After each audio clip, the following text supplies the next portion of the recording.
Hello friends आज की class में हम लोग एक और बहुत इंपॉर्टेंट अकाउंटिंग स्टैंडर्ड डिस्कस करेंगे। AS7 construction contracts. लेकिन ये बहुत सिंपल सा अकाउंटिंग स्टैंडर्ड भी है और इंटरेस्टिंग भी है। तो आइए विदाउट वेस्टिंग टाइम चलते हैं AS7 पर।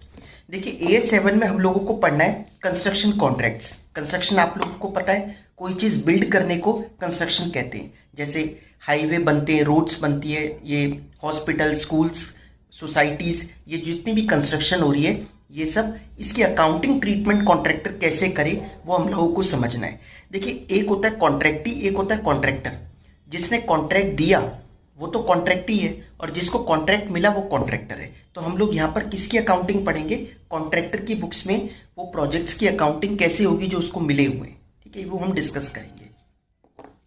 Contract specifically negotiated for the construction of, या तो उसमें कोई एक असेट हो सकती है, जैसे आपको यहाँ पर एक रोड दिखाई दे रही है बनती हुई, तो चाहे वो एक असेट हो या फिर कॉम्बिनेशन ऑफ असेट्स हो that are closely inter related. यहाँ पर देखिए एक सोसाइटी बन रही है, उसमें 3-4 अलग अलग ब्लॉक्स हैं, ठीक है, और सब ब्लॉक्स इक्वल होते हैं, बिल्कुल एक जैसे, मतलब एक ही प्रोजेक्ट मिलता है कि आपको यहाँ पर A block, B block, C block, ऐसे 3 ब्लॉक बनाने हैं जिसमें 15-20 फ्लोर्स होंगे और हर फ्लोर पर एरिया सेम रहता है, ठीक है।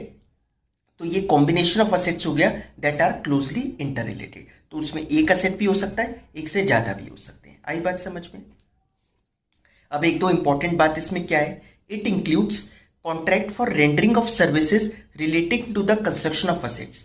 यहाँ पर आपको एक आर्किटेक्ट दिखाई दे रहा होगा फोटो में, तो ये कह रहा है कि इससे रिलेटेड कोई और सर्विस होती है कंस्ट्रक्शन में, जैसे इंजीनियर की सर्विस, आर्किटेक्ट की सर्विस, तो वो भी इसमें इंक्लूड होगी, ठीक है। अच्छा, आपने एक दो साल पुरानी न्यूज़ है, सुनी हो शायद, नोएडा में एक बहुत बड़ी बिल्डिंग थी जिसको डिमोलिश करा था, ठीक है, उसको खत्म, मतलब गिराया गया था बिल्डिंग को कोर्ट के ऑर्डर पर। 1-2 साल पुरानी न्यूज़ है।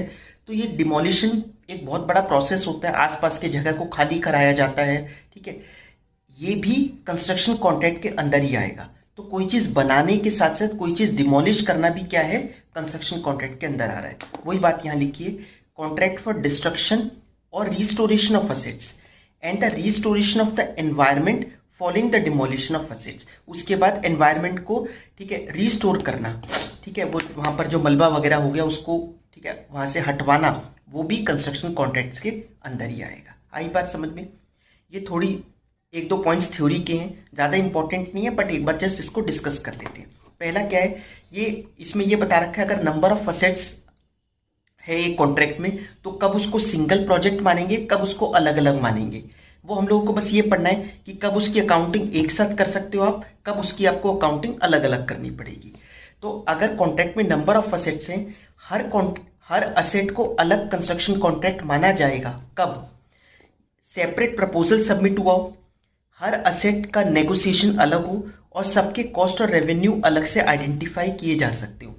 हर असेट उसमें जो है उसके अलग से, ठीक है, कॉस्ट और रेवेन्यू को आइडेंटिफाई किया जा सकता है। जैसे एक कॉन्ट्रैक्टर को गवर्नमेंट ने कहा आप 3 हाईवेज बनाइए और तीनों हाईवेज अलग अलग जगह पे बोले, ठीक है, 3 हाईवे बनाइए, नहीं तो 3 फ्लाईओवर का काम दिया कि आपको 3 फ्लाईओवर बनाने हैं, अलग कॉस्ट आएगी उनकी, अलग उसका रेवेन्यू है, सब कुछ अलग अलग डिसाइडेड है, तो तीनों को अलग अकाउंटिंग करनी पड़ेगी। लेकिन a group of contracts whether with a single customer or with several customers, उसको कब सिंगल मानेंगे हम? जब group of contract is negotiate, एक सिंगल पैकेज है, ठीक है, एक ओवरऑल प्रॉफिट मार्जिन है तीनों पर मिलाकर, contracts are performed concurrently on in a continuous sequence, और एक साथ करे जाते हैं या एक के बाद एक करे जाते हैं, बीच में कोई गैप नहीं होता। ऐसी चीजें जब होती है तब उसको सिंगल मान सकते हो, उसकी अकाउंटिंग आप कर सकते हो एक साथ। अगर बाद में कोई और असेट ऐड कर दी जाती है कॉन्ट्रैक्ट में तो उसको सेपरेट कंस्ट्रक्शन कॉन्ट्रैक्ट माने या उसी में ऐड कर दें। पुरानी वाली अकाउंटिंग में ही जो आप पुराना कॉन्ट्रैक्ट कर रहे हो उसी के साथ उसकी अकाउंटिंग कर लें या अलग से उसकी अकाउंटिंग करें। तो कहते हैं asset differ significantly in design, technology और फंक्शन। अगर वो बिल्कुल अलग सा है कोई असेट, ठीक है, या फिर उसका प्राइस अलग से नेगोशिएट हुआ है ओरिजिनल कॉन्ट्रैक्ट प्राइस से, तो फिर उसको अलग मानो, अदरवाइज उसको साथ ही ले सकते हो। आई बात समझ में? तो ये तीनों पॉइंट कोई बहुत ज्यादा इंपॉर्टेंट नहीं थे, बस एक थ्योरेटिकल था। अब आगे की चीज इंपॉर्टेंट आएगी इसमें। नेक्स्ट है types of construction contracts. Construction contracts कितने टाइप के होते हैं? एक होता है फिक्स प्राइस कॉन्ट्रैक्ट, दूसरा होता है कॉस्ट प्लस कॉन्ट्रैक्ट। देखिए फिक्स प्राइस कॉन्ट्रैक्ट क्या हुआ, जैसे गवर्नमेंट ने किसी को काम दिया कि आपको यहाँ से वहाँ तक का एक हाईवे बनाना है और उसके आपको इतने पैसे हम देंगे, मतलब कॉस्ट वगैरह सब लगा ली जाती है, उसका प्रॉफिट मार्जिन जोड़ लिया जाता है और एक वैल्यू पर आ गए वो लोग कि उसको 100 करोड़ रुपए मिलेंगे। तो ये 100 करोड़ क्या हो गया, फिक्स प्राइस कॉन्ट्रैक्ट। ठीक है, फिक्स प्राइस कॉन्ट्रैक्ट का मतलब ये नहीं होता कि वो कभी डिफर ही नहीं करेगा, मतलब बिल्कुल पत्थर की लकीर है, 100 करोड़ रुपए ही देगी गवर्नमेंट। फिक्स प्राइस मतलब एक प्राइस डिसाइड हो गया। ऑब्वियसली कोई चेंजेस अगर कुछ होते हैं तो उसकी वजह से ठीक है प्राइस भी हिलेगा। कैसे चेंजेस हो सकते हैं, देखिए क्या होता है कि कॉन्ट्रैक्ट्स में ना ऐसा एक एस्केलेशन का क्लॉज होता है। एस्केलेशन क्लॉज क्या होता है, क्लॉज मतलब एक कंडीशन होती है, जैसे आपके इनकम टैक्स एक्ट में क्लॉजेज होते हैं। क्लॉज मतलब एक कंडीशन होती है इसमें कंस्ट्रक्शन कॉन्ट्रैक्ट्स में कि अगर मटेरियल के लेबर के दाम बहुत ज़्यादा बढ़ गए 1-2 साल में तो फिर उसके लिए कंपनसेट कॉन्ट्रैक्ट ही करता है। ठीक है, अब वो कितना करेगा, पूरा करेगा या एक फॉर्मूला दिया हुआ होता है, वो उसके ऊपर डिपेंड करता है आपस में म्यूचुअली। कई बार पूरा भी होता है, कई बार उसका 50%, कई बार उसका 30% ऐसे डिसाइड किया जाता है। क्योंकि कंस्ट्रक्शन कॉन्ट्रैक्ट कोई 10 दिन का 15 दिन का तो होता नहीं, 3-3, 4-4, 5-5 साल लग जाते हैं बनने में किसी असेट को। आ गई बात समझ में। तो फिक्स प्राइस कॉन्ट्रैक्ट मतलब एक प्राइस डिसाइड हो गया। Obviously it is subject to changes. Contractor agrees to a fixed contract price or a fixed rate per unit of output which may be subject to cost escalation। तो example NHAI allot करता है contractor को road बनाने में 5 करोड़ रुपए की। Cost plus contract, cost plus contract कब दिए जाते हैं, कॉस्ट प्लस कॉन्ट्रैक्ट तब दिए जाते हैं जब अभी कॉस्ट का एस्टिमेट लगाना मुमकिन नहीं है। तो अगर कॉस्ट ही नहीं पता लगा सकते अभी तो कैसे ये बता दे कि आपको इतने में ये काम करना है। कहीं पता नहीं कि कॉस्ट बहुत ज्यादा आ गई तो कॉन्ट्रैक्टर का नुकसान, कॉस्ट कम आई तो जिसने काम दिया है उसका नुकसान कि इतना ज्यादा प्रॉफिट कमा लिया कॉन्ट्रैक्टर ने। तो अगर कॉस्ट का एस्टीमेट नहीं लगाया जाता तो कॉस्ट प्लस कॉन्ट्रैक्ट दिए जाते हैं कि आपका जितना भी खर्चा लगेगा उसमें हम 6% ऐड कर देंगे, उसमें हम 7% ऐड कर देंगे। एक एग्जाम्पल देता हूँ, दिल्ली मेट्रो ने जयपुर मेट्रो बनाई थी, डीएमआरसी ने जेएमआरसी का फर्स्ट फेज बनाया था, तो उनको जो कॉन्ट्रैक्ट मिला था वो यही वाला मिला था, कॉस्ट प्लस कॉन्ट्रैक्ट। क्योंकि उस टाइम पर एस्टीमेट लगाना बड़ा मुश्किल था, नई जगह पे मेट्रो बन रही थी। तो contractor is reimburse for allowable or otherwise defined cost plus percentage of these cost or a fixed fee. Example, A limited gives work of constructing building at cost plus 5%। Contract revenue क्या होता है, अब देखिए जैसे एक normal businessman के लिए cell और कॉस्ट ऑफ गुड्स सोल्ड होता है, उससे प्रॉफिट निकल के आता है। सेल लिखता है और कॉस्ट ऑफ गुड्स सोल्ड लिखता है, उससे उसका प्रॉफिट निकलता है। ऐसे ही कॉन्ट्रैक्टर के लिए क्या है, कॉन्ट्रैक्ट का रेवेन्यू और कॉन्ट्रैक्ट की कॉस्ट, उस दोनों लिखेगा तो उससे उसका प्रॉफिट आ जाएगा। तो कॉन्ट्रैक्ट का रेवेन्यू की बात करते हैं, इसीलिए मैंने ब्रैकेट में लिख दी, यहाँ पे प्रॉफिट की बात नहीं हो रही, रेवेन्यू मतलब सेल्स। क्या क्या होता है उसमें, एग्रीड प्राइस, पहले कितना प्राइस एग्री करा, वो या तो फिक्स प्राइस होगा या कॉस्ट प्लस वाला होगा, तो ये एग्रीड प्राइस आया। अब इसमें कॉस्ट एस्केलेशन, जितनी एग्रीड है, ठीक है, जो भी आपस में एग्री हुआ है कि कितनी एस्केलेशन कॉन्ट्रैक्ट ही देगा कॉन्ट्रैक्टर को, ठीक है, वो प्लस कोई क्लेम आ जाता है। तो क्लेम क्या हो सकता है, जैसे एक जगह से दूसरी जगह हाईवे बनाना था, अब हाईवे बनाने के बीच में जब बन रहा था तो पता चला एक जगह जहां पर जमीन खोदी तो किसी और डिपार्टमेंट के वहां पर तार वगैरह जा रहे हैं, जैसे बिजली के तार, टेलीफोन के तार या गैस की पाइपलाइन, तो उसको वहां से शिफ्ट करना होता है, तो उसको बोला जाता है यूटिलिटी शिफ्टिंग। तो उसका भी खर्चा लगता है, उसका अलग से देती है गवर्नमेंट, ठीक है, क्योंकि वो तो कॉन्ट्रैक्ट की कॉस्ट में इंक्लूडेड नहीं था, वो तो पता ही नहीं था कि ऐसा भी कुछ निकल के आ जाएगा, तो अलग से कुछ और खर्चा कर देता है वो कॉन्ट्रैक्टर, तो वो भी क्लेम मिलता है। प्लस माइनस ये एक ही होगा, या तो इंसेंटिव मिलेगा या पेनल्टी लगेगी। इंसेंटिव कई बार रख दिया जाता है कि ठीक है वैसे 3 साल का काम है, आप अगर 2.5 साल में कर दोगे तो आपको इतने रुपए फालतू देंगे हम, ठीक है। पेनल्टी कब होती है, पेनल्टी तब होती है जब वो कॉन्ट्रैक्टर टाइमली काम कंप्लीट नहीं कर पाता जितना एग्रीमेंट में होता है। पेनल्टी को कॉन्ट्रैक्ट्स में एक और वर्ड से बोला जाता है liquidity damages, liquidity LD, liquidity damages, ठीक है। लास्ट में plus minus adjusted for variations, अगर कोई स्कोप चेंज हो जाता है, स्कोप चेंज कब हो सकता है, जैसे हाईवे का काम दिया, बीच में अब जहाँ से वो गुजरना था हाईवे, वहाँ पर लोगों के घर आ रहे थे, तो कंपलसरी एक्विजिशन करना होता है, वहाँ से लोगों को हटाकर दूसरी जगह भेजना होता है, उनको पैसे देते हैं, लेकिन वो लोग अड़ गए और बहुत ज़्यादा उन प्रोटेस्ट करने लगे। तो गवर्नमेंट ने डिसाइड किया कि नहीं भैया, यहाँ से छोड़ो, हाईवे दूसरी जगह से निकाल लो। तो स्कोप चेंज हो गया। स्कोप चेंज होने की वजह से वैल्यू बढ़ भी सकती है कॉन्ट्रैक्ट की, घट भी सकती है। ठीक है, तो like due to change in scope. आइए इलस्ट्रेशन 2 देखते हैं अपने स्टडी मटेरियल की। AB contractors enters into a contract on 1st January 2021 with XY to construct a 5-storied building. Under the contract, AB is required to complete the construction in 3 years. उसको 3 साल में complete करना है। 1 जनवरी 2021 को काम दिया, 31 दिसंबर 2023 तक करना है। The following information is relevant. क्या इंफॉर्मेशन है? फिक्स प्राइस एग्री करा उन्होंने 5 करोड़ रुपए का। Material cost escalation to the extent of 20% of increase in material cost. क्या एग्री करा कि मटीरियल कॉस्ट अगर बढ़ेगी तो 20% तक तो कॉन्ट्रैक्टी देगा कॉन्ट्रैक्टर को। ठीक है। Labour cost escalation up to 30% of increase in minimum wages. Minimum wages जो बढ़ेंगे, ठीक है, 30% तक बढ़ेंगे तो हम देंगे, लेकिन उससे ऊपर बढ़ गए तो वो फिर कॉन्ट्रैक्टर देखे। In case AB is able to complete the construction in less than 2 years and 10 months, it will be entitled for an additional incentive of 50 lakh rupees. अगर वो 2 साल 10 महीने में काम कंप्लीट कर देता है तो उसको 50 लाख रुपए एक्स्ट्रा देने के लिए एग्री किया गया है। However, in case construction is delayed beyond 3 years and 2 months, लेकिन 3 साल तो एग्रीड है, 3 साल से 2 महीने और ले लिए। ठीक है, 3 साल 2 महीने से ऊपर अगर हो जाएगा तो फिर उसको पेनल्टी चार्ज करी जाएगी 20 लाख रुपए की। At the start of the contract, AB has a reason to believe that the construction will be completed in 2 years 8 months। लेकिन ठीक है, जब स्टार्ट हुआ तो AB के पास एक रीजन है ये देखने के लिए कि कंस्ट्रक्शन में 2 साल 8 महीने में कंप्लीट कर दूंगा।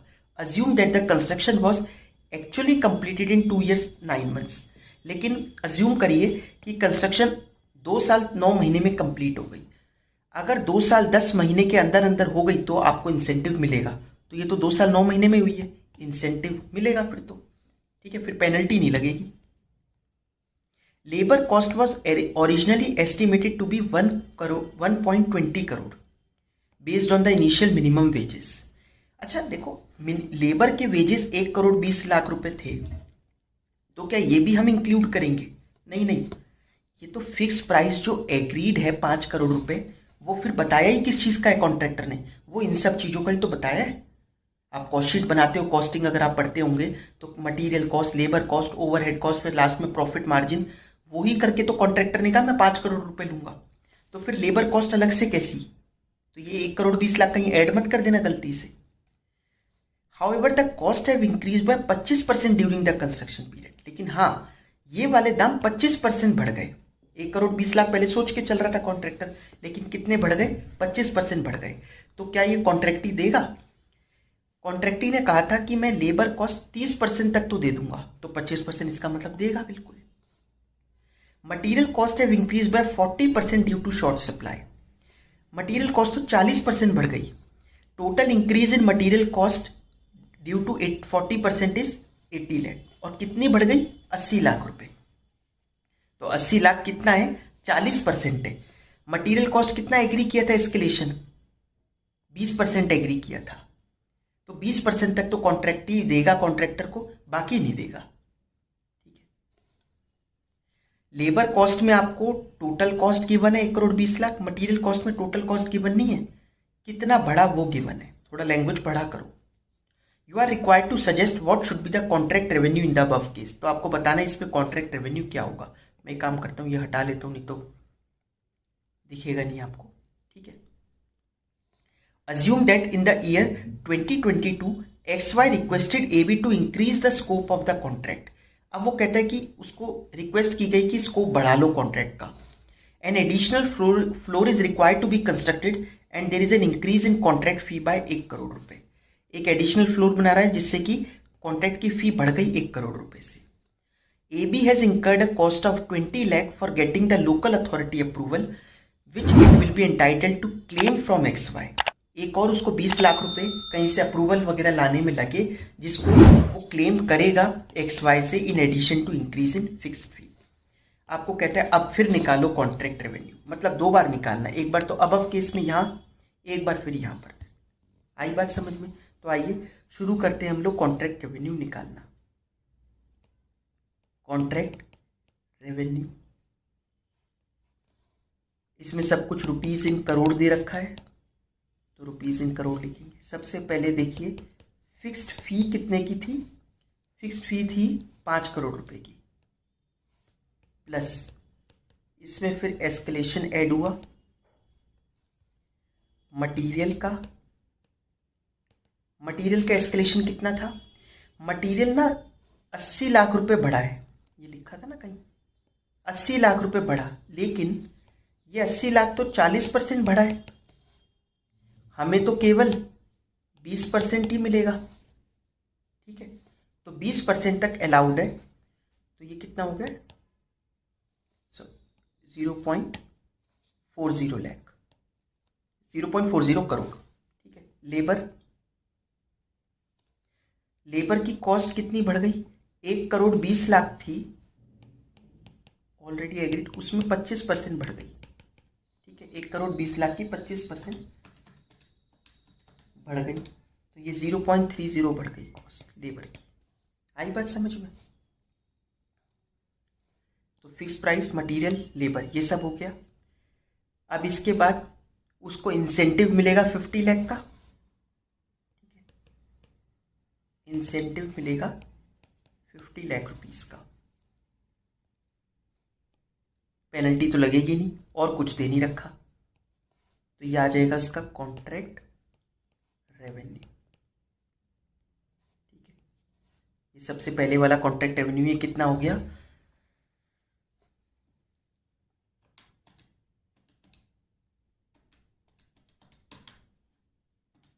6.20 का रेवेन्यू हो गया।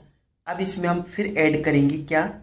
जो चेंज इन स्कोप हुआ है उससे इसकी वैल्यू और बढ़ गई। ठीक है, तो चेंज इन स्कोप से 1 करोड़ रुपए बढ़ गई वैल्यू, प्लस एक और वो क्लेम भी करेगा। कितना क्लेम करेगा? 20 लाख रुपए, 20 लाख रुपए वो क्लेम करेगा। तो कॉन्ट्रैक्ट रेवेन्यू अब फिर आ गया नया वाला, ये कितना आ जाएगा? 7.40 करोड़। आई होप आपको ये क्लियर हुआ होगा। आगे बढ़ते हैं, अब समझते हैं कॉन्ट्रैक्ट कॉस्ट कैसे निकलेगी। जैसे मैंने कहा ना, नॉर्मल बिजनेसमैन का सेल और कॉस्ट ऑफ गुड्स सोल्ड, तो cost of goods sold contractor के लिए क्या है? Contract cost. कॉन्ट्रैक्ट कॉस्ट में क्या आएगा? वो कॉस्ट जो उस पर्टिकुलर कॉन्ट्रैक्ट से रिलेटेड हो, वो सारी कॉस्ट आ जाएगी। अब कई बार क्या होता है, वो कॉस्ट जो स्पेसिफिकली पता है, जो उस कॉन्ट्रैक्ट में, जहां पर, जिस साइट पर ये कॉन्ट्रैक्ट का काम चल रहा है, वहां पर जितनी भी कॉस्ट लग रही है वो तो है ही, वो तो कॉन्ट्रैक्ट कॉस्ट का पार्ट बनेगी ही बनेगी, उसमें तो कोई शक ही नहीं है। लेकिन कई बार ऐसी होती है कि जैसे कॉन्ट्रैक्टर की एक कॉस्ट लग रही है, बट वो 2-3 प्रोजेक्ट्स पर लग रही है, तो उसको इन 2-3 प्रोजेक्ट्स में उसको डिवाइड करना पड़ेगा, जिससे कि सबका अलग अलग प्रॉफिट निकाल पाए। ऐसी कौन सी कॉस्ट हो सकती है? जैसे एक सुपरवाइजर लगा रखा है कॉन्ट्रैक्टर ने, जो 3 प्रोजेक्ट्स हाथ में ले रखे हैं उसने, वो 3 प्रोजेक्ट्स देखता है, कभी उस साइट पर जाता है, कभी उस साइट पर जाता है, कभी उस पर जाता है, तीनों पर वो इक्वली टाइम लगाता है। तो जो उसको सैलरी मिल रही है, वो सैलरी तीनों में डिवाइड होगी कॉन्ट्रैक्ट्स में, तभी उन कॉन्ट्रैक्ट्स का खर्चा निकल पाएगा। आ रही ना बात समझ में? तो ऐसी कोई कॉमन कॉस्ट होती है जो सब में, जैसे इंश्योरेंस करवाया, इंश्योरेंस अगर ओवरऑल ले लिया एक साथ सारी मशीन्स का, जो तीनों कॉन्ट्रैक्ट में लग रही है उसके, तो उसको इंश्योरेंस का खर्चा डिवाइड करना पड़ेगा तीनों कॉन्ट्रैक्ट्स में। आई बात समझ में आप लोगों को? तो ये तरीका होता है। तो ये हो गई जनरल कॉस्ट जो डिवाइड करनी है, एक स्पेसिफिक कॉस्ट, और अगर कोई और खर्चा लगता है तो। अब कोई और खर्चा कैसे लग गया? मतलब ऐसा कोई खर्चा जो अल्टीमेटली कॉन्ट्रैक्टर को मिल ही जाएगा अपने कॉन्ट्रैक्टी से। जैसे क्या है, कॉन्ट्रैक्टी का कोई ऑडिटर था, क्योंकि उन लोगों के लिए तो ये खर्चा है, हमारे लिए तो इनकम है प्रोजेक्ट करना, तो वो कॉन्ट्रैक्टी का ऑडिटर विजिट करना चाहता है साइट पर, देखना चाहता है क्या काम चल रहा है। तो वो आया, अब वो आया तो उसको ये तो नहीं कहेंगे कि खर्चा हम नहीं करेंगे, वो तो आप तो उसके ऑडिटर हो, तो हमने थोड़ा बहुत खर्चा कर दिया, बट कॉन्ट्रैक्टी ने कहा था कि अगर आप जो भी खर्चा करो हम आपको पे कर देंगे। ठीक है, क्योंकि वो हमारे ऑडिटर से, मतलब उसके कॉन्ट्रैक्टी के। ठीक है। तो ऐसी भी कुछ कॉस्ट होती है तो वो भी इंक्लूड करेंगे। तो कॉन्ट्रैक्ट कॉस्ट मैंने आपको समझा ही दिया। एक तो directly relating to the specific contract, जैसे साइट की लेबर, साइट पे जो मटेरियल है, साइट पे जो प्लांट है उसका डेप्रीसिएशन, या फिर जनरल कॉस्ट जो एलोकेट कर सकते हैं जैसे इंश्योरेंस या कंस्ट्रक्शन के ओवरहेड्स। ठीक है। Other cost specifically chargeable to customer like expenses on visit by auditor. आई बात समझ में? अब रिकॉग्नाइज कैसे करना है कॉन्ट्रैक्ट रेवेन्यू और एक्सपेंसेस को। आपने कॉन्ट्रैक्ट रेवेन्यू समझा, आपने कॉन्ट्रैक्ट एक्सपेंसेस समझे, इसको रिकॉग्निशन की बारी आती है। तो पहले कहा गया कि क्या आप एस्टीमेट निकाल सकते हो कि फाइनल आउटकम क्या होने वाला है। जो भी फाइनल आउटकम, जैसे 5 साल का कॉन्ट्रैक्ट है, अभी हम पहले या दूसरे साल में खड़े हैं, तो क्या आपको पूरा फाइनल आउटकम पता है? अगर फाइनल आउटकम पता है तो क्या होगा, और अगर आपको फाइनल आउटकम नहीं पता तो क्या होगा, वो डिस्कस करते हैं। तो पहले तो ये बताइए फाइनल आउटकम पता है, इसे कैसे मालूम करें कि फाइनल आउटकम पता है। तो उसकी डेफिनेशन दी एएस ने, estimate of contract estimated reliably. कब मानेंगे कि आप एस्टीमेट रिलायबली कर सकते हो कॉन्ट्रैक्ट को? फिक्स प्राइस कॉन्ट्रैक्ट में अगर टोटल कॉन्ट्रैक्ट रेवेन्यू जो पूरे 5 साल बाद जब पूरा काम कंप्लीट हो जाएगा, आपका रेवेन्यू कितने होने वाला है। ठीक है। कॉस्ट इंकर्ड कितनी है, कैन बी मेजर्ड, कितनी आप कॉस्ट इंकर कर चुके, कितनी और करोगे, stage of contract completion and remaining contract cost, मतलब रेवेन्यू कितना होने वाला है, कितनी कॉस्ट आप कर चुके, कितनी कॉस्ट और होगी, and it is probable about recovery. Recovery probable है कि यहाँ पैसा रिकवर होगा, उसमें कोई शक नहीं है अगर आपको कि भाई पैसा तो रिकवर होगा। अगर वही चांस नहीं है तो फिर वो बैड डेट्स की तरह ही हो गया। कॉस्ट प्लस कॉन्ट्रैक्ट में केवल 2 चीज रखी, एक तो प्रोबेबल अबाउट, ये यहां से हट गया होगा, probable about recovery and actual cost incurred can be measured. देखो ऊपर वाला एक तो ये रखा, एक ये रखा, ये दोनों नहीं रखे कॉस्ट प्लस कॉन्ट्रैक्ट में। आप समझो बात को डिटेल में। Total contract revenue can be measured, कह रहा कोई बात नहीं, कॉस्ट प्लस कॉन्ट्रैक्ट में अगर आप रेवेन्यू मेजर नहीं कर सकते तो भी चलेगा। क्यों? क्योंकि जितनी जितनी कॉस्ट लगेगी प्लस परसेंटेज कर कर सामने वाला आपको देता रहेगा। तो अभी टोटल कॉन्ट्रैक्ट रेवेन्यू नहीं भी पता तो क्या हो गया, कॉस्ट तो पता है, प्लस परसेंटेज कर दो और आपका अभी तक का रेवेन्यू तो आ जाएगा। दूसरी बात कहता कितनी और कॉस्ट लगने वाली है वो नहीं पता तो भी कोई बात नहीं, क्योंकि जितनी लगती रहेगी उसको प्लस कर करके वो देता रहेगा आपको पैसे। समझ में आई बात? लेकिन फिक्स प्राइस कॉन्ट्रैक्ट में ये चारों चीजें पता होनी चाहिए। अगर ये पता है तो हम मान लेंगे कि आप एस्टीमेट निकाल सकते हो पूरे कॉन्ट्रैक्ट में कितना होने वाला है। ठीक है। तो हम अगर जैसे दूसरे साल में खड़े हैं, 5 साल का कॉन्ट्रैक्ट है, तो दूसरे साल में कॉन्ट्रैक्ट रेवेन्यू और एक्सपेंसेस कितने रिकॉग्नाइज करें बुक्स में, इस बात की बात चल रही है। दूसरे साल में, तीसरे साल में, चौथे साल में, पहले साल में। ठीक है, यही तो डिस्कस कर रहे हैं हम लोग। तो कैसे तो क्या करना पड़ेगा आपको? परसेंटेज कंप्लीशन मेथड अप्लाई करना पड़ेगा कि कितना काम कंप्लीट हो गया। ठीक है। तो एक तो अकाउंटिंग वाला मेथड है, कितना काम कंप्लीट हो गया उसके लिए निकालने के लिए। कैसे? जैसे टोटल कॉस्ट लगनी थी 5,000 रुपए की, अभी तक लग चुकी है 2,000 रुपए की, तो 2,000 कॉस्ट लग चुकी, 5,000 टोटल लगनी है। तो ये ठीक है, ये कितना हो जाएगा? 40% काम। एक तो ऐसे निकाल लो आप, actual cost divided by estimated total cost. Estimated total में क्या आएगा? कितनी कर चुके और कितनी और करनी है। ठीक है। या फिर दूसरे तरीके के मेथड जो अकाउंटिंग से बिलोंग नहीं करते, एक तो सर्वे ऑफ वर्क परफॉर्म, सर्वे करवा के कितना काम हुआ है, या फिर physical proportion of contract work. ठीक है, कितना फिजिकली काम हो गया है उसको देखकर। ठीक है, ये सब इंजीनियर्स कर दे सकते हैं। सर्वे ऑफ वर्क परफॉर्म या कंप्लीशन ऑफ फिजिकल, तो वो एक परसेंटेज देते हैं। एक आपको पता है जिसने कंस्ट्रक्शन कॉन्ट्रैक्ट, अगर आप बाद में ऑडिट पे जाओगे तो आप देखोगे एक MPR बनती है, मंथली प्रोग्रेस रिपोर्ट, उसमें लिखा होता है फिजिकल प्रोग्रेस इतनी हो गई, तो उसके अकॉर्डिंगली ठीक है रेवेन्यू बुक करा जा सकता है। ठीक है। लेकिन अगर फाइनल एस्टीमेट नहीं निकाला जा सकता, ये जो एस्टीमेट है अभी की पता नहीं कितना कॉन्ट्रैक्ट रेवेन्यू होने वाला है, हमारे को अभी नहीं पता, अगर ऐसी बात है तो फिर आप उतना ही जितना आपने खर्चे कर दिए, आपको अगर ये पता है कि ये जो मैंने खर्चे करे उसमें से कितने पैसे सामने वाला देने को एग्री कर रहा है, कोई चिक नहीं कर रहा कि वो दे देगा पैसे, तो बस उतना ही रेवेन्यू रिकॉग्नाइज करो। मतलब जैसे अभी तक आपने अगर 50 लाख का खर्चा कर दिया और कॉन्ट्रैक्टी जो है वो मान चुका है 35 लाख तक कि हाँ 35 लाख तो मैं मानता हूँ आपके लगे हैं, तो 35 लाख तक तो आपको एग्री है कि वो पैसा मिल जाएगा, 35 लाख आप कॉन्ट्रैक्ट रेवेन्यू रिकॉग्नाइज कर सकते हो। तो just recognise revenue to the extent contract cost is recoverable. आई बात समझ में? अभी इतना डिफिकल्ट अगर बेबी आपको लग रहा हो तो कोई दिक्कत नहीं है, क्वेश्चंस करोगे तो बड़े सिंपल सिंपल से क्वेश्चंस होते हैं, ठीक है, इतना टेक्निकल कुछ है नहीं इसमें। एक दो नोट और डिस्कस कर लेते हैं हम इसके।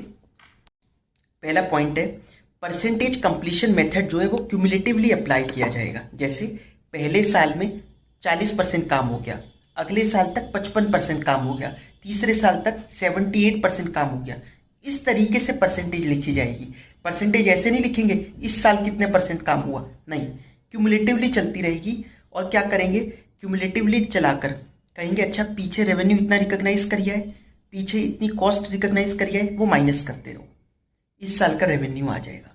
ऐसे चलता रहेगा। आई बात समझ में?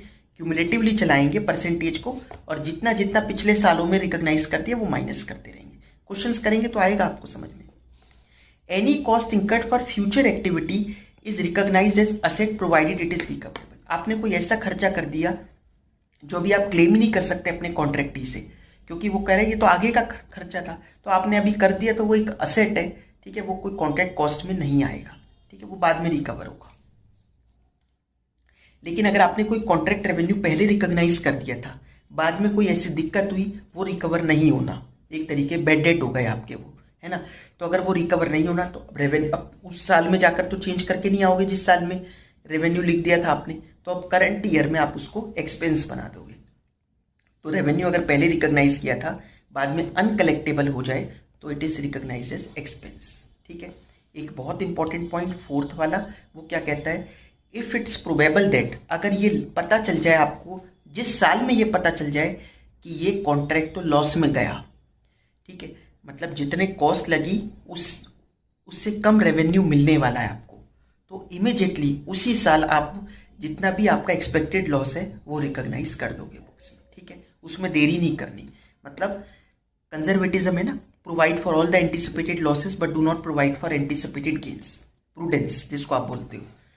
तो if it's probable that contract cost exceed करने वाली है कॉन्ट्रैक्ट रेवेन्यू से, जिस साल भी ये ऐसा पता लग जाए तो फिर एक्सपेक्टेड लॉस को रिकॉग्नाइज कर दो इमीडिएटली। कई बार हो जाता है कि खर्चे ज़्यादा हो गए, लेबर ज़्यादा आप कहोगे ऐसा कैसे, सब कुछ तो एग्रीड होता है, पहले होता तो सब कुछ एग्रीड है, लेकिन काम तो मटीरियल है, लेबर है, एस्केलेशन कम थी, एस्केलेशन सारी कॉन्ट्रैक्ट में हमने एग्री नहीं करी, तब हमने साइन कर दिया कॉन्ट्रैक्ट, बाद में लेबर अड़ गई, नहीं पैसे बढ़ाओ हमारे, तो देने पड़ेंगे, काम तो करना पड़ेगा, मार्केट पे गुडविल बनानी है। तो ऐसे हम काम छोड़ छोड़ के भागेंगे अगर कॉन्ट्रैक्टर्स, तो फिर उनको दूसरे काम नहीं मिलेंगे ना, इस वजह से।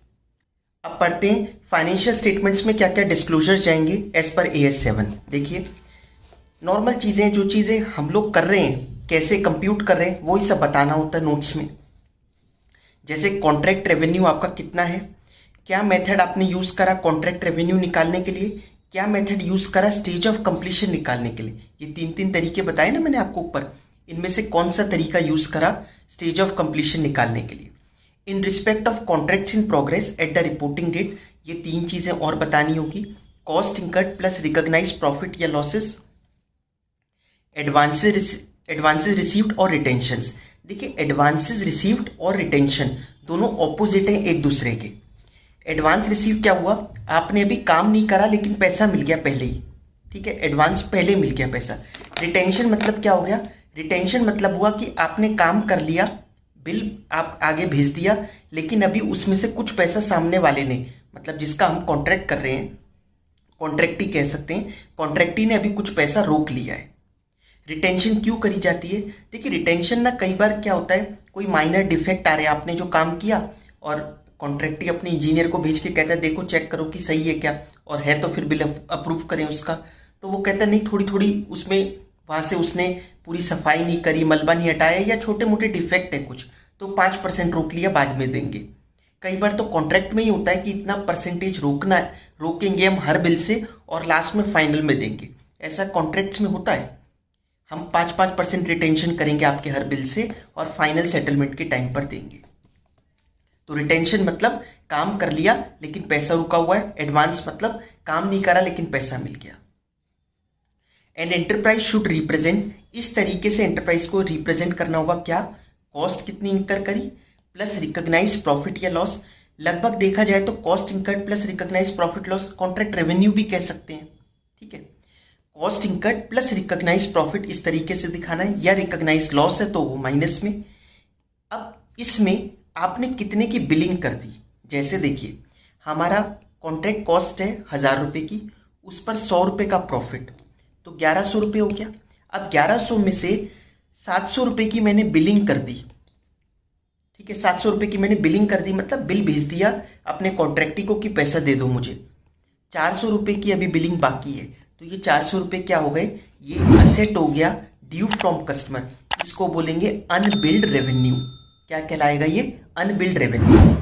अगर ये नेगेटिव आ जाए, मैं बिलिंग 1200 की कर दूं, तो काम करा 1100 का, लेकिन बिलिंग आप कर रहे हो 1200 की, तो ये -100, मतलब ये आपकी लाइबिलिटी है, इसको बोलेंगे excess of billing over revenue.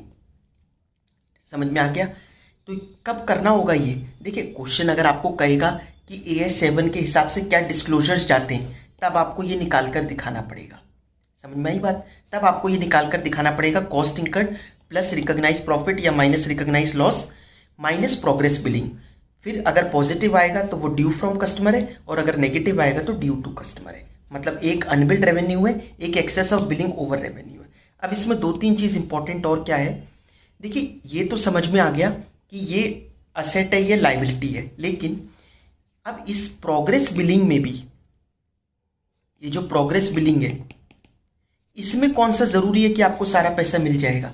इसके भी 2 पार्ट है। एक हो सकता है उसने रिटेंशन कर लियो, मतलब payment not received plus payment received, इसके भी 2 पार्ट हो सकते हैं। नहीं समझे, देखिए अब आप कहोगे रिटेंशन भी एक असेट है और ये वाला भी असेट है ड्यू फ्रॉम कस्टमर। दोनों में क्या फर्क है, दोनों में ये फर्क है, रिटेंशन वाला तो वो अमाउंट है जो हमने मांग लिया बट उसने नहीं दिया। ड्यू फ्रॉम कस्टमर तो अभी हमने मांगा ही नहीं। ये जो अनबिल्ड रेवेन्यू है, मतलब हमने कॉन्ट्रैक्टर ने कॉन्ट्रैक्टी से मांगा ही नहीं, ठीक है। ये हो गया अनबिल्ड रेवेन्यू। और रिटेंशन का मतलब हो गया कि हमने मांग लिया बट अभी पैसा नहीं दिया। तो डेटर इसमें 2 तरीके से बन सकते हैं, ठीक है। मैं डेटर इसलिए बोल रहा हूं क्योंकि आप लोग उससे ज्यादा फैमिलियर हो पाते हो वर्ड से, ठीक है। तो डेटर इसमें 2 तरीके से बन सकते हैं, एक तो रिटेंशन वाला डेटर है और एक ये वाला डेटर है,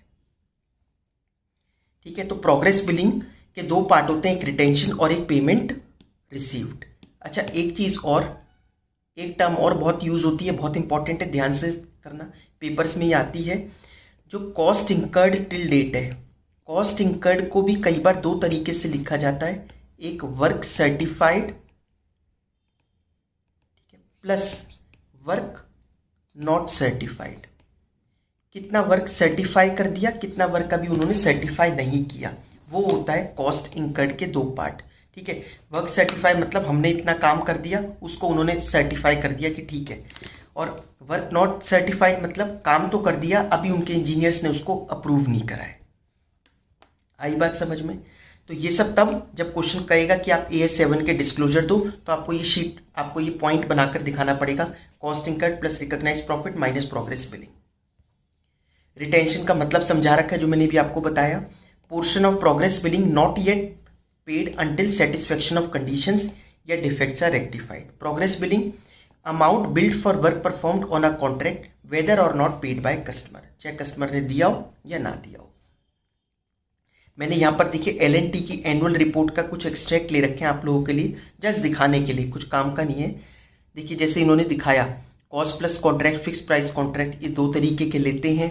फिर इसमें नोट्स दे रखा है, ये देखिए अनबिल्ड रेवेन्यू, ठीक है, रिटेंशन मनी, ये सब उन्होंने दिखा रखा है। आई बात समझ में। तो ये L&T की आप चाहो तो एक बार इसको जस्ट गो थ्रू कर सकते हो। आइए अब हम चलते हैं क्वेश्चंस पर। अगर आपने एक क्वेश्चन का तरीका समझ लिया कि कैसे करना है, तो आप सारे क्वेश्चंस कर पाओगे इसके, ठीक है, कंस्ट्रक्शन कॉन्ट्रैक्ट्स के। तो बड़ा सिंपल सा है, आइए शुरू करते हैं। Illustration 5, stage of completion for a loss making contract. Show P&L account in the books of a contractor in respect of the following data for year 1। Contract price fixed है, ये रुपीज इन 1000 दे रखा है, 600, तो contract price आपको बताया। Cost incurred till date, ये year 1 का data है, ठीक है। कॉस्ट इंकर्ड टिल डेट कितनी है? 390, ठीक है। Estimated cost to complete, estimated cost to complete है 260, ठीक है। अभी 2,60,000 रुपये और लगने बाकी हैं। कॉस्ट इंकर्ड कितनी कर चुके? 3,90,000 रुपये की। वैसे 3,90,000 रुपये की कॉस्ट इंकर कर चुके और 2,60,000 की और बाकी है, तो ये तो 650 रुपये चला जाएगा खर्चा। और कॉन्ट्रैक्ट प्राइस कितना है? 600। कॉन्ट्रैक्ट रेवेन्यू है 600 और कॉन्ट्रैक्ट कॉस्ट चली जाएगी 650, तो ये तो लॉस में जाने वाला है। और लॉस में जाना है तो एकदम डेंजर का साइन मैंने बनाया था। अगर ये कॉन्ट्रैक्ट लॉस में जाना है तो अभी से आप प्रोवाइड कर लो, ठीक है, इसके लिए, ठीक है, लॉस के लिए। अभी बताते हैं, डिस्कस करेंगे कैसे करना है। Assume that the contract period is 2 years, मान लीजिए आप 2 साल का कॉन्ट्रैक्ट है। The contract is 100% completed by year 2। Actual cost incurred is same as the total estimated cost to complete, और एक्चुअल कॉस्ट भी उतनी ही इंकर होती है जितनी एस्टिमेटेड थी। ये तो एस्टिमेटेड थी ईयर 1 में कि चलो 260 और लगेगी, लेकिन एक्चुअल में भी कितनी लगी? 260 ही लगी।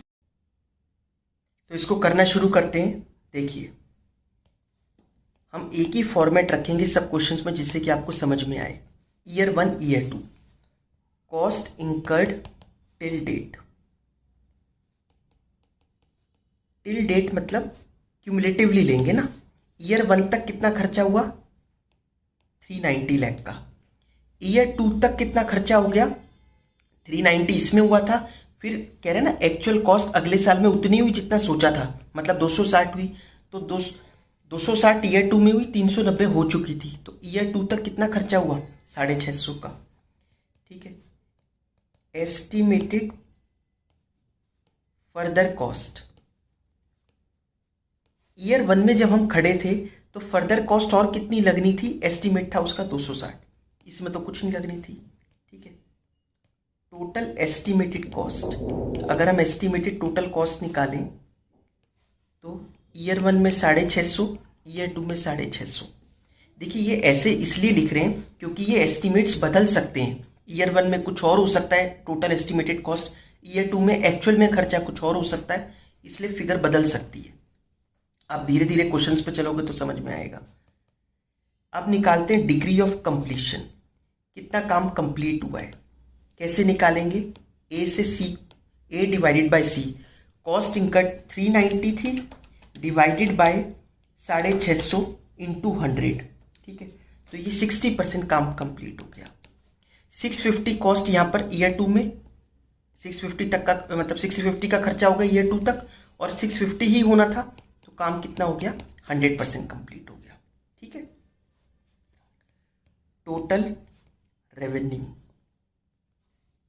टोटल रेवेन्यू फर्स्ट ईयर में भी 600 ही था, कोई चेंज नहीं आया, चेंज इन स्कोप वेरिएशन वगैरह कुछ ना आकर 600 ही रहा, ठीक है। अभी आप बस देखते जाओ कैसे कर रहे हैं हम लोग। Revenue till date, till date का रेवेन्यू कितना होगा भाई? 600 इंटू 60% काम कंप्लीट हो गया है, तो कायदे से 360 का रेवेन्यू तो हो ही गया ईयर 1 तक, और 600 इंटू ईयर 2 में आते आते 100% काम कंप्लीट हो गया, तो हमारा रेवेन्यू 600 का पूरा हो जाना चाहिए, है ना। क्यूमुलेटिवली देख रहे हैं, ईयर 1 तक काम 60% कंप्लीट हुआ तो रेवेन्यू कितना हो जाना चाहिए? 360। ईयर 2 तक पूरा 100% काम कंप्लीट हो गया तो रेवेन्यू हो जाना चाहिए 600। लेकिन इसमें हम माइनस करेंगे revenue recognised in previous year. जो आपने प्रीवियस ईयर्स में रेवेन्यू रिकॉग्नाइज करा वो माइनस करते चलो, क्योंकि अगर मैं ये कह रहा हूं ईयर 2 में 600 का काम हो गया तो क्या फिर से 600 पूरा बुक करेंगे रेवेन्यू? ये क्या तरीका हुआ? उस साल का ही तो रेवेन्यू बुक करना है, लेकिन देखना क्यूमुलेटिवली है, ठीक है। ऊपर बताया था मैंने आपको नोट्स में कि हम ये percentage completion method cumulatively apply करते रहेंगे, और पुराना कितना रेवेन्यू रिकॉग्नाइज किया वो माइनस करते रहेंगे। तो रेवेन्यू पहले कितना रिकॉग्नाइज करके आयो? नहीं, इससे पहले तो कुछ नहीं, ये तो फर्स्ट ईयर है। हाँ, इससे पहले कितना रेवेन्यू रिकॉग्नाइज करके आयो? 350 ये करके आए ना, तो ये माइनस। तो इसका मतलब रेवेन्यू ऑफ करंट ईयर निकल कर आ जाएगा, ठीक है। रेवेन्यू टिल डेट 350, उसमें से पिछली करा कुछ भी नहीं, तो 350 इसका है। 600 रेवेन्यू है, उसमें से 360 पहले कर चुके आप, तो ये कितना हो गया 240। तो 240 का रेवेन्यू आपका ईयर 2 का हो गया। अच्छा, रेवेन्यू करंट ईयर का है 360, 240। कॉस्ट ऑफ करंट ईयर कितनी कितनी है? करंट ईयर की कॉस्ट ऊपर लिखी थी 390 है, और इसकी कॉस्ट कितनी है 650 तो टोटल है। अब मैं करंट ईयर की बात कर रहा हूं, तो कॉस्ट है 260। ठीक है, तो प्रॉफिट या लॉस 360 माइनस 390, तो ये तो 30 रुपए का लॉस आ गया, और ये क्या हो गया, ये 20 रुपए का लॉस आ गया। ठीक है, प्रोविजन फॉर लॉस, लॉस के लिए प्रोविजन, जो आगे 20 रुपए का लॉस होना है आपको, उसके लिए अभी से प्रोविजन बना लेंगे। 30 तो जो लॉस हो रहा है वो दिख ही रहा है, 30 का लॉस तो अपने आप आएगा ही बुक्स में, लेकिन आगे 20 का लॉस होना है, उसके लिए अभी से प्रोविजन बना लो। ठीक है, तो ये हम 20 का अभी से प्रोविजन बना लेंगे। मैं ये हटा देता हूं यहां पर, और रिवर्सल ऑफ, और अगले साल रिवर्सल ऑफ प्रोविजन, और अगले साल जाकर इस प्रोविजन को हम लोग रिवर्स कर देंगे। थोड़ा बहुत समझ में आया? अभी आगे के क्वेश्चंस करेंगे तो और क्लियर होगी पिक्चर आपको, लेकिन थोड़ा बहुत समझ में आया। हम क्या कर रहे हैं, हम लोग क्यूमुलेटिवली अप्लाई कर रहे हैं इस फॉर्मूले को। ठीक है, ये आपको याद रखना है, क्यूमुलेटिवली अप्लाई करते रहना। हम क्यों क्यूमुलेटिवली करते हैं, अलग अलग क्यों नहीं करते? इस साल इतना परसेंट, इस साल इतना परसेंट नहीं कर सकते। क्यों नहीं कर सकते? क्योंकि रेवेन्यू की फिगर बदल सकती है, कॉस्ट की फिगर बदल सकती है, तो उन सबका इंपैक्ट डालना है। और कितना आप पीछे रिकॉग्नाइज कर आ चुके हो वो माइनस करते रहो, तो करंट ईयर का निकल के आ जाएगा। हमें हर साल का कॉन्ट्रैक्ट रेवेन्यू, हर साल की कॉन्ट्रैक्ट कॉस्ट देखनी है। ठीक है, लेकिन दिक्कत क्या हुई, इसमें तो लॉस आ गया। तो लॉस कुछ होता है तो इमीडिएटली प्रोविजन बना लेना है। ये ऊपर पढ़ा था डेंजर का साइन। ठीक है, आपको एक्सपेक्टेड लॉस जितना भी उसके लिए रिकॉग्नाइज इमीडिएटली कर लो। तो 30 का लॉस तो इस बार हो ही जाएगा P&L में, अभी जब मैं आपको बनाकर भी दिखा रहा हूं। लेकिन 20 का जो आगे चल के लॉस होना है उसके लिए भी अभी से प्रोविजन बना लो। जैसे आपको यहां पर मैं P&L अकाउंट बनाऊं ईयर 1 का, और ज्यादा क्लियर होगा आपको। देखिए, आपका कॉन्ट्रैक्ट रेवेन्यू कितना है, आपको पता है ना, रेवेन्यू P&L क्रेडिट साइड में आते हैं। जैसे आप बाय सेल लिखते हो ट्रेडिंग में, तो बाय कॉन्ट्रैक्ट रेवेन्यू कितना है, करंट ईयर का रेवेन्यू है ईयर 1 का 360। ठीक है, कॉन्ट्रैक्ट कॉस्ट कितनी है 2, कॉन्ट्रैक्ट कॉस्ट 390 की है। अब मैंने आपको क्या कहा, प्रोविजन बना लो लॉस का, तो नुकसान है 2 प्रोविजन फॉर लॉस। कितने का बनाया आपने लॉस का प्रोविजन, 20 रुपए का। अब बस करो, अब आप देखोगे बाय नेट लॉस इस साइड कितना है 410, 410, तो ये नेट लॉस अपने आप हमारा 50 रुपए का निकल के आया। This 50 constitutes 30 rupees of current year and 20 rupees of next year. आई बात समझ में? ये 50 रुपए का नेट लॉस आया। जब आप P&L बनाओगे ना ईयर 2 का, ईयर 2 का जब आप P&L बनाओगे तो आप इसको प्रोविजन को रिवर्स करोगे। आप लिखोगे बाय कॉन्ट्रैक्ट रेवेन्यू, हमारा ईयर 2 का कॉन्ट्रैक्ट रेवेन्यू कितना है 240 है। कॉन्ट्रैक्ट कॉस्ट कितनी है 260 है। अब कहता है प्रोविजन रिवर्स कर दो, तो बाय रिवर्सल ऑफ प्रोविजन कितने का है 20 का, दोनों साइड मैच कर जाएगी 260 260। यही होना चाहिए था। क्यों मैच कर गई? क्योंकि हम इससे रिलेटेड जो लॉस था वो पहले ही बुक कर चुके हैं, तो वापस थोड़ी ना बुक करेंगे, इसलिए रिवर्स करना पड़ता है प्रोविजन। ठीक है, क्लियर हुआ थोड़ा बहुत? तो P&L फर्स्ट ईयर में, तो जब भी आपको ऐसे कोई आगे चल के लॉस होना हो तो उसके लिए पहले ही प्रोवाइड करेंगे कंजर्वेटिज्म। ठीक है, ये AS7 कहता है, और अगले साल जो जब वो वाला ईयर आएगा तो उसमें रिवर्स कर देंगे, जिससे कि मैच कर जाए, वापस गलती से बुक ना हो जाए। क्योंकि आप अगर माइनस करके 240 260 देखोगे तो 20 का लॉस बुक हो जाएगा गलती से, तो वो वापस बुक हो जाएगा, इसलिए रिवर्सल करना पड़ता है प्रोविजन का। ठीक है, तो हम इसमें करंट मतलब कॉस्ट निकालते हैं, रेवेन्यू निकालते हैं, प्रॉफिट निकालते हैं, बस यही चाहिए। आइए एक आध क्वेश्चन और देखें जिससे कि आपको और क्लियर हो। क्वेश्चन 9 देखिए अपने स्टडी मटेरियल का। A construction contractor has a fix price for ₹9,000 lakh to build a bridge in, ठीक है, 3 years time frame. A summary of some of the financial data is as under year 1, year 2, year 3। तो उसका fix price contract था 9,000 लाख का, ठीक है। Initial amount for revenue agreed in the contract 9,000, 9,000, 9,000, ठीक है। इनिशियल अमाउंट तो ये एग्री हुआ था। वेरिएशन आ गया रेवेन्यू में ईयर 2 में 200 का, ठीक है। तो वो 200 का ही रहा ईयर 3 में। क्या मतलब हुआ? कहने का मतलब एक एग्रीमेंट साइन हुआ था कि हमें 9,000 लाख रुपए मिलेंगे इस कॉन्ट्रैक्ट से रिलेटेड कॉन्ट्रैक्टर को। ईयर 2 में कुछ स्कोप चेंज हुआ तो 9200 मिलेंगे। ईयर 3 में भी वही फिक्स रही 9200 ही, ठीक है। क्यूमुलेटिवली बता रखा है ना कि 9,000 की हमारा फिक्स प्राइस था, वो 9200 हो गया ईयर 2 आते आते। Contract cost incurred up to the reporting date, वो क्यूमुलेटिवली, ठीक है। 2093 ईयर 1 में खर्चा हुआ, ईयर 2 में 6168 हो चुका। ईयर 2 आते आते वो टोटल खर्चा कितना हो गया? 6168 का। एक स्टार भी लगा रखा है, क्या है ये? Includes 100 lakh for standard material stored at the site to be used in year 3 to complete the work. अच्छा, ये कहता है 100 लाख का ऐसा खर्चा है जो हमने कर तो लिया लेकिन ये आगे की फ्यूचर एक्टिविटी के लिए, तो ये तो असेट है, ये कॉस्ट में नहीं आएगा, तो इसमें से माइनस करना होगा। अभी नोट्स में पढ़ा था हमने। 80-100 में 2 स्टार है, ये कहता है excludes 100 lakh for standard material. कह रहा है वो जो 100 लाख का खर्चा पीछे किया था ना इसमें नहीं आ रहा वो, तो अब इसमें ऐड करेंगे क्योंकि खर्चा अब हुआ है उसका। ईयर 2 में माइनस करेंगे, ईयर 3 में ऐड बैक कर देंगे। Estimated profit for whole contract, estimated profit whole contract का 950 था, जो ईयर 2 आते आते रिवाइज हो गया 1,000 लाख पे, और ईयर 3 आते आते वो रहा 1,000 लाख पे। टोटल प्रॉफिट ओवरऑल कॉन्ट्रैक्ट पे आपको कंप्यूट करना ईयर वाइज अमाउंट, रेवेन्यू कितना होगा, एक्सपेंस कितना होगा, यही तो चाहिए होता है। हर ईयर में कितनी कॉन्ट्रैक्ट कॉस्ट आएगी, कितना कॉन्ट्रैक्ट रेवेन्यू आएगा, contract cost to complete and P&L to be recognise in statement of P&L, और कितना प्रॉफिट लॉस होगा। तो और चाहिए ही क्या होता है? तो ईयर 1, ईयर 2 और ईयर 3 बिल्कुल वैसे ही करेंगे जैसे ऊपर करके आए हम। क्या करते हैं? कॉस्ट इंकर्ड टिल डेट, कितनी कॉस्ट इंकर करी टिल डेट, ये लिखिए। कॉस्ट इंकर 2093 करी यहां पर। अब 6168 को मैं 6068 लिख सकता हूं, समझ में आ गया ना क्यों? 100 का खर्चा आगे के लिए किया। 80-100 को हम 8200 लिख सकते हैं, ठीक है।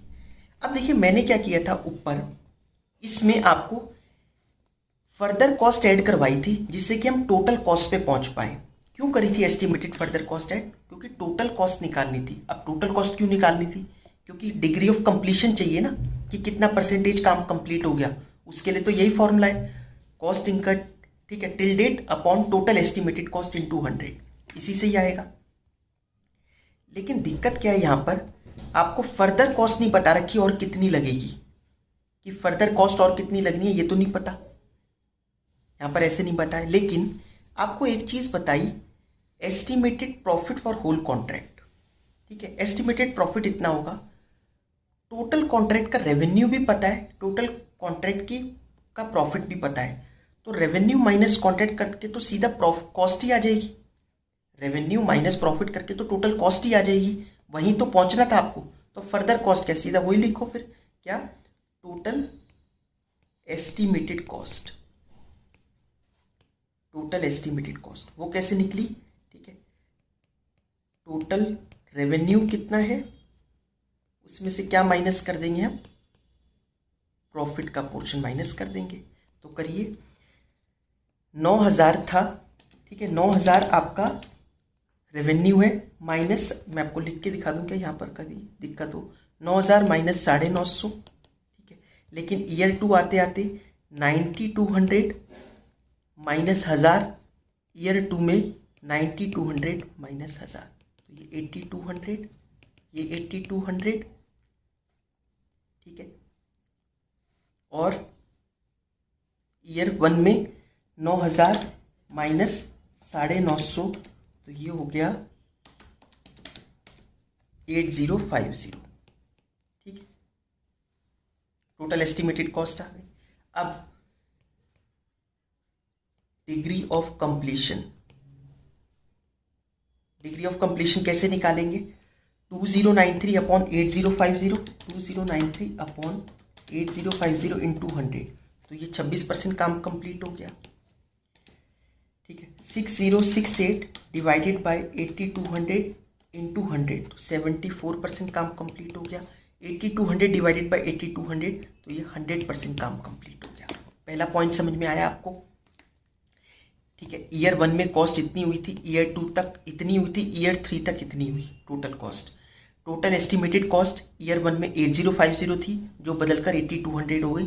तीसरे ईयर में तो दिखाई दे ही रही है, जब आपको इनकर इतनी हुई ईयर 3 तक तो यही तो है टोटल कॉस्ट, वही आ गई 8200। आई बात समझ में? तो डिग्री ऑफ कंप्लीशन तो आ गया। फिर हम क्या लिखते थे? Total revenue. ठीक है, फिर हम लिखते हैं टोटल रेवेन्यू कितना है। तो टोटल रेवेन्यू पहले 9000 ही है, फिर 9200 है, 9200 है। तो रेवेन्यू टिल डेट क्यूमुलेटिवली देखा जाए तो टिल डेट का रेवेन्यू कितना आएगा? 9000 इंटू 26%, 9200 इंटू 74%। टिल डेट मतलब ईयर 2 तक का रेवेन्यू।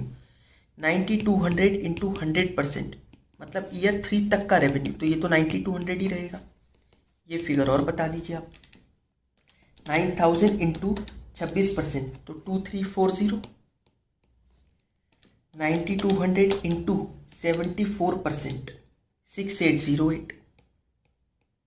इसमें से हम क्या माइनस करते हैं? Revenue recognised in previous years. पहले के सालों में जो रेवेन्यू रिकॉग्नाइज कर दिया वो माइनस करिए। इसमें तो कुछ करा नहीं, इसमें 2340 पीछे रिकॉग्नाइज करके आए हो, इसमें 6808 करके आए हो पीछे। ठीक है, आप कहोगे 6808 कहाँ करा ना, फर्स्ट ईयर में 2340 करा, ईयर 2 में 23 ये करा, इसको जो माइनस करके आएगा दोनों मिला के 6808 ही तो है। तो ये आ जाएगा रेवेन्यू ऑफ करंट ईयर। पहले में 2340, अब 6808 माइनस 2340 तो 4468। ठीक है, और 9200 माइनस 6808 तो 2392। 2392 ये रेवेन्यू करंट ईयर का। अब कॉस्ट ऑफ करंट ईयर लिख दीजिए आप। करंट ईयर की कॉस्ट कितनी आएगी? ये है 2093। अब करंट ईयर की कॉस्ट ईयर 2 में कितनी होगी? 6068 जो है वो 2 सालों की टोटल है, उसमें से 2093 तो पिछले साल की है, तो 3975। ईयर 3 8200 टोटल कॉस्ट है, जिसमें से 6068 तो ईयर 2 तक की है, तो 2132 हो गई। ठीक है, तो प्रॉफिट आ जाएगा रेवेन्यू माइनस कॉस्ट करके। 2340 माइनस 2093 तो प्रॉफिट आ गया 247 का।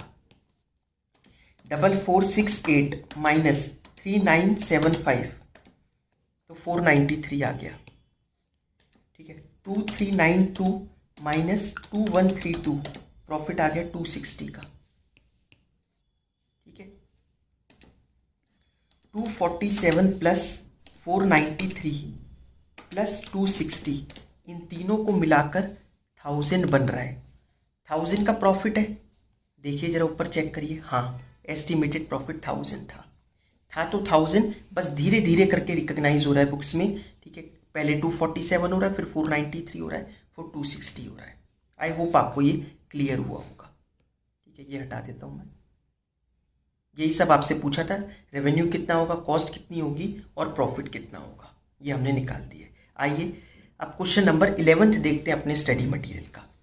RT enterprises has entered into a fix price contract for the construction of a tower with its customer. Initial tender price is agreed to be ₹220 crore. Initial tender price मतलब contract revenue initially कितना agree किया गया? 220 करोड़ का। At the start of the contract it is estimated that total cost to be incurred will be 200 crore. और start में लग रहा था कॉस्ट कितनी होगी, उस कॉन्ट्रैक्टर को लग रहा था 200 करोड़, मतलब 20 करोड़ रुपए निकाल लेगा वो इस कॉन्ट्रैक्ट से। At the end of year 1 this estimate stands revise to 202 crore. पहले साल के अंत में ही पता चल गया कितना है, 202 करोड़ रुपए, कॉस्ट फिर रिवाइज हो गई 202 करोड़ रुपए। तो ईयर 1 का जब हम लेंगे तो 202 लेंगे, 200 तो वो सोच रहा था स्टार्टिंग में, उसका हमें क्या करना, जो बुक्स बनती है तो वो तो एंड में ही बनती है, तो ईयर 1 में ही फिगर कितनी हो गई 202, तो 200 भूल जाओ आप। Assume that construction is expected to be completed in 3 years. During year 2, customer has requested for a variation in the contract. As a result of that, contract value will increase by 5 crore. Contract की value बढ़ जाएगी 5 करोड़ से, तो 220 की जगह 225 हो जाएगी, और cost will increase by 3 crore, और कॉस्ट कितनी बढ़ जाएगी 3 करोड़, मतलब जो 202 थी वो 205 हो जाएगी। फिर RT has decided to measure the stage of completion on the basis of proportion of cost incurred to the estimated contract cost. Contract cost incurred at the end of each year is year 1 में इतना खर्चा हुआ, year 2 में इतना हुआ, including unused material of 2.5 crore रुपए। इसमें से 2.5 करोड़ रुपए का ऐसा खर्चा है जो अभी यूज ही नहीं करा, वो ईयर 3 में होगा, क्योंकि ईयर 3 तो लास्ट है, उसके बाद कब होगा, ईयर 3 में ही होगा 2.5 करोड़ रुपए, तो इसमें होगा ये 205। क्या ये 205 में 2.5 करोड़ इंक्लूडेड है या नहीं है? ध्यान से सोचना, बिल्कुल है इंक्लूडेड। क्यों? क्योंकि टोटल कॉस्ट ही 205 करोड़ रुपए है। ठीक है, अगर ये 202.5 कहता तब तो इंक्लूड नहीं होता। टोटल कॉस्ट कह तो रहा था ऊपर, 202 पहले थी, फिर 3 करोड़ बढ़ गई, ये दोनों मिलाकर 205 ही तो आता है। अब कौन सा अनयूज मटीरियल, टोटल कॉस्ट 205 है, उसमें इंक्लूडेड है ये। इसका मतलब आप ईयर 2 में माइनस तो करोगे, लेकिन ईयर 3 में प्लस नहीं करोगे, जैसे ऊपर करा था। ऊपर तो माइनस करके अगले में प्लस भी करा था, इसमें मत कर देना। You are required to calculate stage of completion कितना है, मतलब परसेंटेज निकालनी, और प्रॉफिट, वही बात हो गई, सब कुछ ही निकालना है मतलब। तो ईयर 1, ईयर 2 और तीसरा क्या है ईयर 3। ठीक है, कॉस्ट इंकर्ड टिल डेट। ठीक है, cost incurred till date 52.52 crore की है, ये सब रुपीज इन करोड़ है। ठीक है, ये 154.20 करोड़, और अब 154.20 करोड़ को ठीक कर लो पहले। 154.20 करोड़ में 2.5 करोड़ रुपए अगले साल के हैं, 151.70 करोड़, और ईयर 3 में टोटल मिला के कितनी हो गई 205 crore, cost incurred till date. ठीक है, अच्छा हम वही फर्दर कॉस्ट करते थे, लेकिन फर्दर कॉस्ट क्यों करते थे, जिससे कि टोटल कॉस्ट आ जाए। हमें डिग्री ऑफ कंप्लीशन चाहिए ना, तो टोटल कॉस्ट तो पता है, टोटल एस्टिमेटेड कॉस्ट। ईयर 1 में टोटल एस्टिमेटेड कॉस्ट लग रही थी 202 करोड़ रुपए की, है ना, 202 करोड़ रुपए लग रही थी जब ईयर 1 एंड हुआ, लेकिन वो ईयर 2 आते आते 205 हो गई। फिर आप ईयर 1 में थोड़ी चेंज कर सकते हो कि 205 लिख दूं मैं। जब आप ईयर 1 में थे तो क्या आप सोच सकते थे कि ईयर 2 में ऐसा होने वाला है? आप ईयर 1 में जाके देखो ना, जब आप ईयर 1 में पहुंचोगे तो आपको क्या पता है ये ईयर 2 में क्या होने वाला है? कुछ नहीं पता। तो degree of completion 52.52 divided by 202, तो ये आ गया 26% काम कंप्लीट हो गया।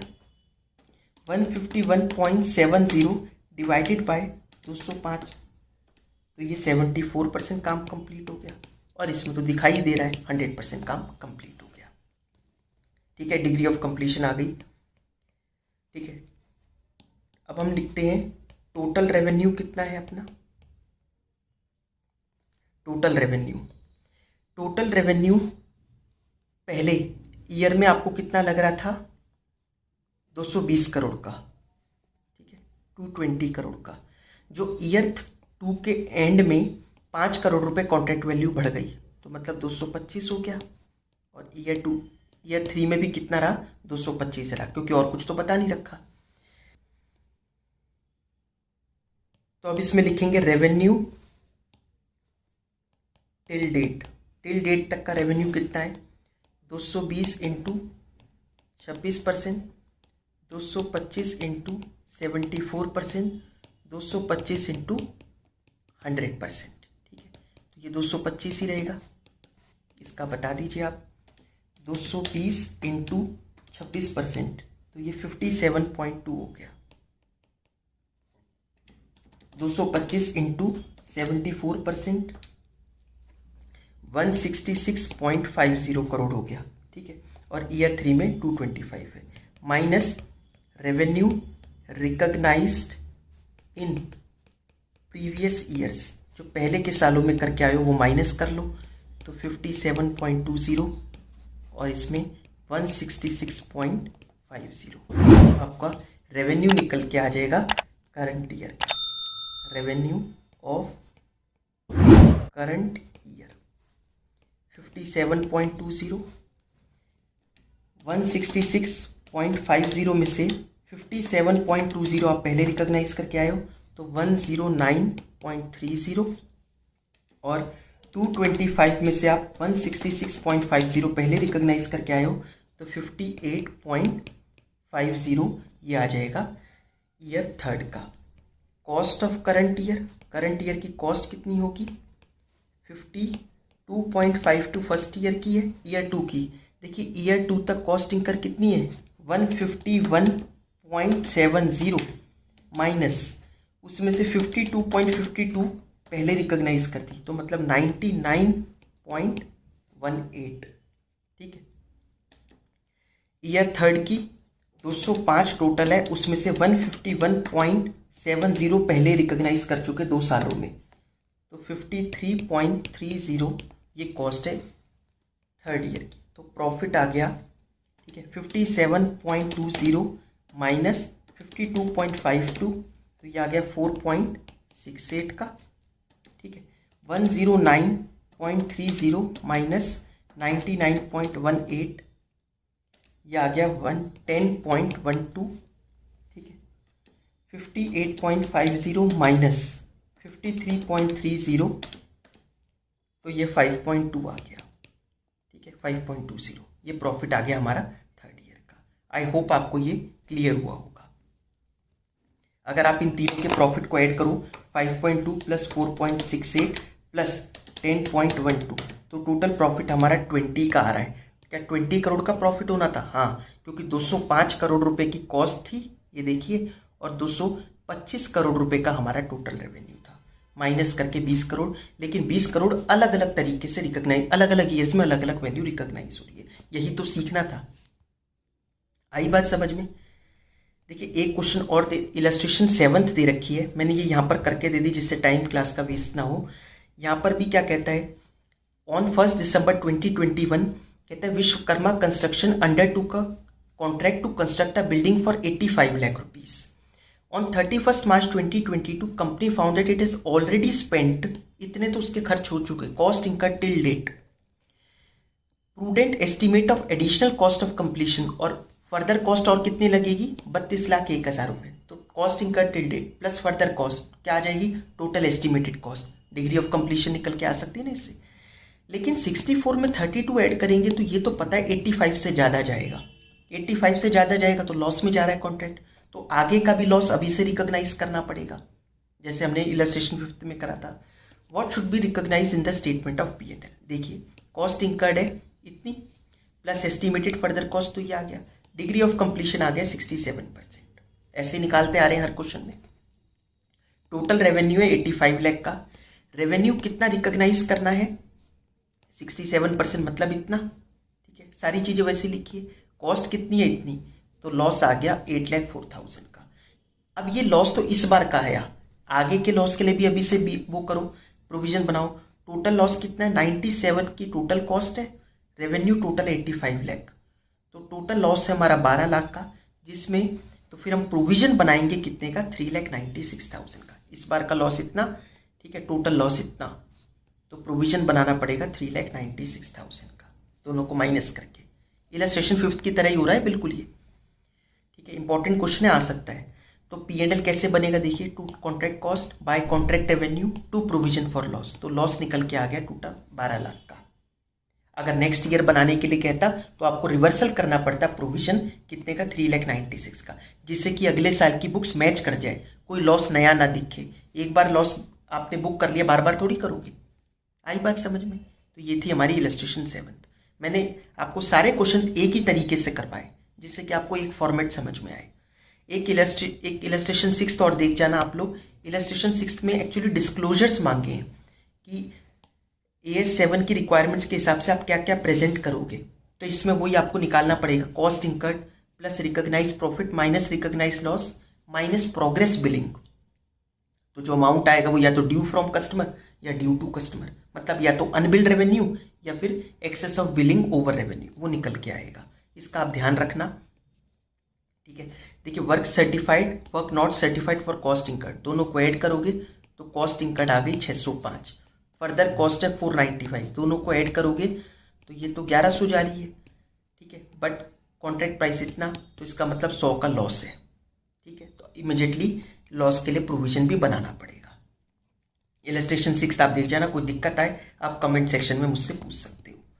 बट 6 इतना इंपॉर्टेंट नहीं है, ये जो क्वेश्चन ये प्रैक्टिकल ये निकालने वाले हैं इस तरीके से, ये क्वेश्चन ज़्यादा इंपॉर्टेंट है, ठीक है। Thank you so much.